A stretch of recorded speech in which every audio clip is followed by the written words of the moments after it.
Hello, and thanks for your interest in having me present at your event. I speak to business groups and self-employed professionals who want to break through their income ceilings, reduce working hours, and improve their quality of life. My topics focus on improving two key areas: personal performance, and by that I mean focus, organization, developing the right mindset. And the other topic is improving revenues and profits. In the excerpt you're about to see, I'm doing an opening address for a group of stressed out financial advisors who are about to spend 2 days at a business planning conference after enduring several weeks of real turmoil in the stock market. Believe me, I know what it's like to be under financial pressure. You know, there was a time when I was totally broke, practically homeless, and I had to spend a winter in Oklahoma. There was about 4 foot of what the Oklahomans called snow on the ground, but really it was this brown, icy muck. And the wind blew at about 80 miles an hour.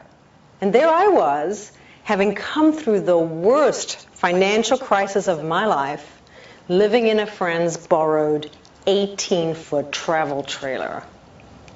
It was so cold at night that the only way I could sleep was to keep the gas oven on high. As cold as it was, as cold and miserable as it was, there were so many warm and wonderful moments because the man I was in love with was in the same situation as I was in. And one day he brought me this beautiful black box. And inside the box was a strand of the most magnificent pearls. That necklace became my most valued possession. I got to know each and every pearl on the string. Each one had meaning and significance for me.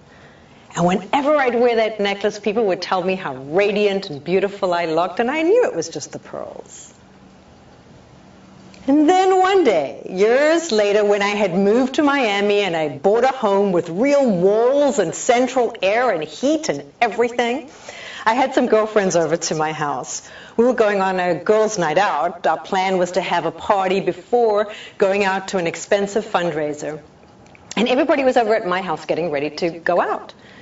And I had laid out the things I was going to wear that night on my bed. And I had bought these great new Kenneth Cole shoes and a dress to go along with the shoes.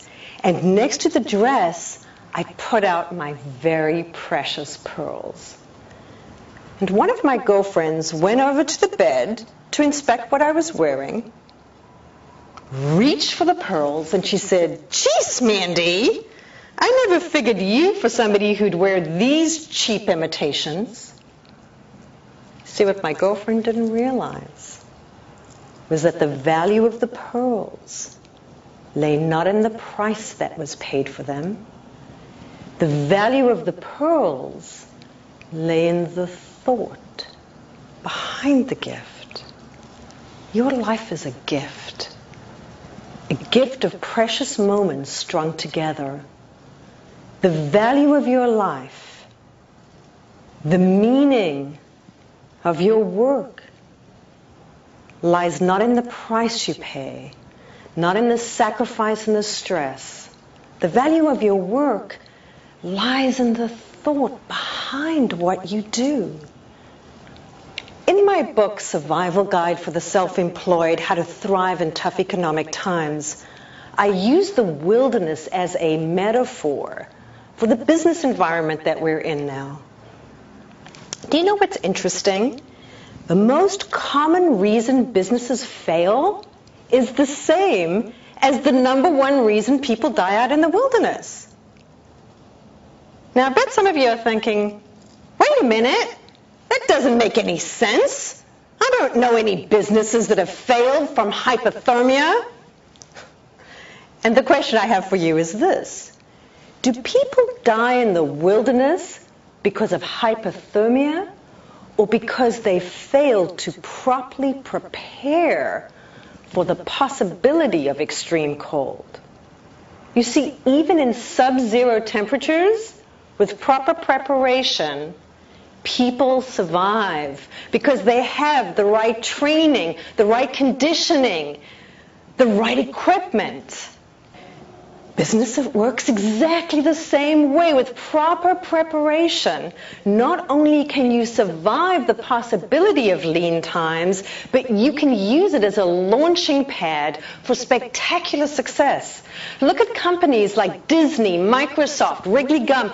All of them have their successes rooted in tough economic times.